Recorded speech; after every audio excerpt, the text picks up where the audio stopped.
মালয়েশিয়ার প্রাক্তন প্রধানমন্ত্রী নাজিব রাজাক একসময় দেশের রাজনৈতিক নেতৃত্বের প্রতিশ্রুতিশীল ব্যক্তিত্ব ছিলেন।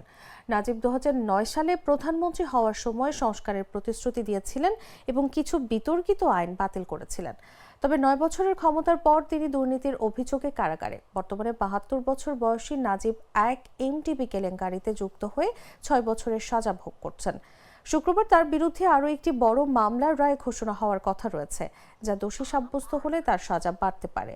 2018 সালে ক্ষমতা হারানোর পর নাজিব ও তার স্ত্রী রোসমা মনসুরের বিলাসী জীবন এবং দুর্নীতির অভিযোগ দেশ জুড়ে আলোড়ন তোলে।